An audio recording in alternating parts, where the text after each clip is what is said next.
মন্ডল সবাইকে জানাই, আমরা সবাই আল্লাহর গোলাম, জান্নাতে যাইতে চাই। ঠিক না ঠিক? আমরা সবাই আল্লাহর গোলাম, জান্নাতে যাইতে চাই।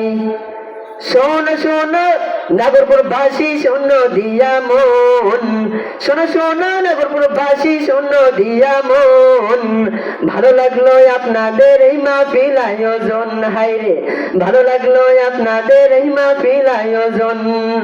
এই মাদ্রাসার মোতাওয়াল্লি মোহাম্মদ শাহে আলম মন্ডল সাহেব, আরো আসি বাইজিদ সাহেব দেখছেন ঘোষা ভাই, আরো আসি বাইজিদ সাহেব দেখছেন ঘোষা ভাই। আমরা সবাই নবীর উম্মত, জান্নাতে যাইতে চাই। ঠিক না ঠিক? কথা বলেন না কেন? আমরা সবাই নবীর উম্মত, জান্নাতে যাইতে চাই।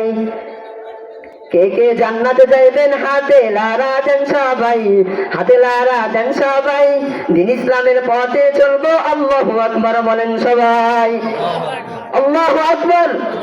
মুসলমানের আওয়াজ এত অল্প হতে পারে কেন? মুসলমান থাকবে সিংহের মতো। কথা বলেন ঠিক না বেশি? মুসলমানের আওয়াজ হবে প্রতিটা গর্জনে, যেন মুনাফিক গাদ্দার নাস্তিকরা মুসলমানদের সিংহের আওয়াজে যেন পালাতে বাধ্য হয়। কথা বলেন ঠিক না বেশি? এত অল্প আওয়াজে ঠিক বললে কাম হবে?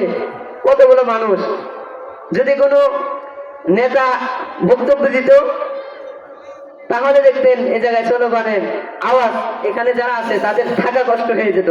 কিন্তু এটা তো কোরআন হাদিসের মজমা, এখানে স্লোগান দিলে যদি আল্লাহ গুনাহ দিবে? গুনাহ দিবে? বরঞ্চ প্রতিটা কথার বিনিময়ে সুবহানাল্লাহ আলহামদুলিল্লাহর বিনিময়ে আল্লাহ রাব্বুল আলামিন সওয়াব দিতে থাকবে।